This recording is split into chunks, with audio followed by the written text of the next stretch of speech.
चांदो तिवारी गांव में एक श्यामू नाम का चरवाहा रहता था। अरे भाग्यवान, अब मैं भैंसे चराने जाता हूँ, तुम घर का ख्याल रखना। हाँ ठीक है स्वामी, जाइए। ये लीजिए, मैंने कुछ खाना आपके लिए इसमें रख दिया है, आप टाइम से खा लेना।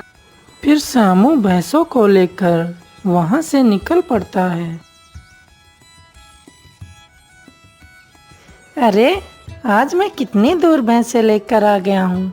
अब तो मुझे बहुत जोर की भूख लगी है। चलो मैं जल्दी से कुछ खा लेता हूँ। जैसे ही श्यामू खाना खाने जाता है वैसे ही बचाओ बचाओ। अरे भाई, तुम ये क्या कर रहे हो? तुम एक निर्दोष जीव को क्यों तड़पा रहे हो? छोड़ दो इसे। अरे मूर्ख चरवाहा, मैं इसे बेचकर अपने लिए खाना लूंगा। अरे भाई, मैं तुम्हें खाने के लिए खाना देता हूँ, तुम इसे छोड़ दो। अरे तू कितना बड़ा मूर्ख है जो इसके लिए अपना खाना मुझे दे रहा है।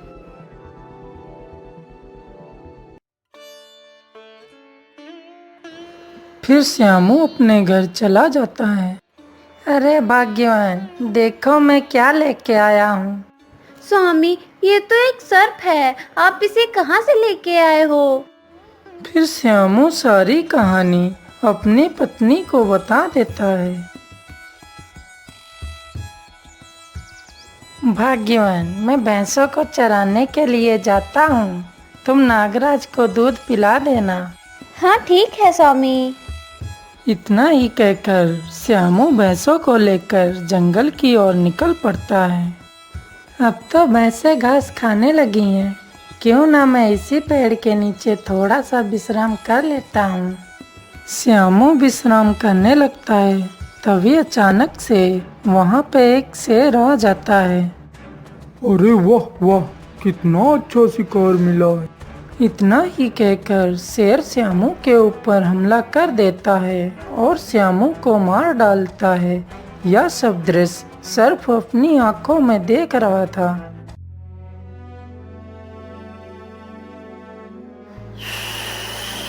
हे दयालु इंसान, तुम चिंता मत करो, मैं तुम्हें अभी जीवित करता हूँ।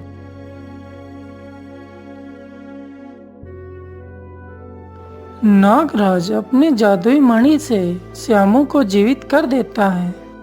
नागराज, तुम्हारा बहुत बहुत धन्यवाद, तुमने मुझे मरने से बचा लिया।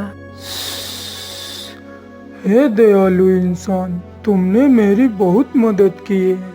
मैं तुम्हें एक वरदान देता हूँ कि तुम बहुत ही जल्दी पैसे वाले हो जाओ।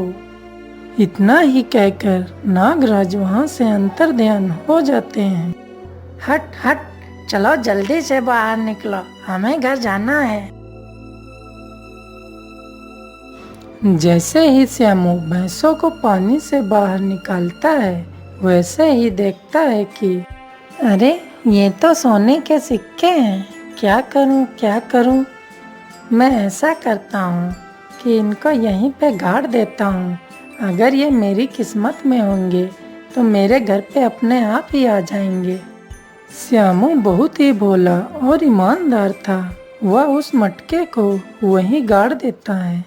फिर धीरे धीरे रात हो जाती है। श्यामू और सप्ता सो रहे होते हैं, तभी वहाँ पर 4 चोर चोरी करने के लिए आ जाते हैं। अरे भाग्यवान, सुनो। क्या है जी? आज मैं जब भैंसों को तालाब से बाहर निकालने लगा तो मुझे एक सोने से भरा हुआ मटका मिला। सच में स्वामी, कहाँ है वो मटका? भाग्यवान, मैंने वह मटका तो वहीं गाड़ दिया। मैंने सोचा कि अगर यह मेरे भाग्य में होगा तो यह मुझे मेरे घर पे ही मिल जाएगा। अरे तुम कितने मूर्ख हो जो हाथ लगे खजाने को वहीं छोड़ आए। यह सारी बातें वह चारों चोर सुन रहे थे। अरे वाह झिमरू भाई, क्यों ना हम उस तालाब पर चलकर उस खजाने को निकाल लेते हैं और चारों लोग आपस में बांट लेते हैं। हाँ हाँ भाई, तुम ठीक कह रहे हो।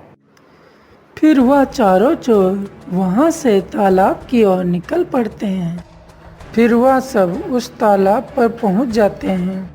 चलो हम जल्दी से खजाने को बाहर निकाल लेते हैं। जैसे ही वह लोग उस मटके को खोलते हैं, वैसे ही उसमें से बहुत सारी मधुमक्खियाँ निकल पड़ती हैं और उन लोगों को काट लेती हैं।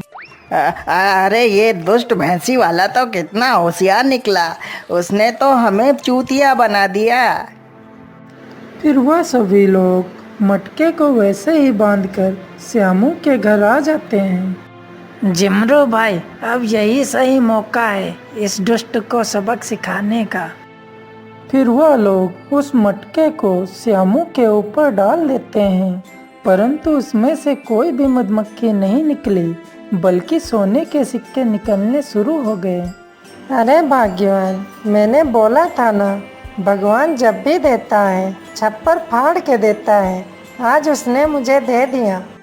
हाँ स्वामी, तुम ठीक कह रहे थे।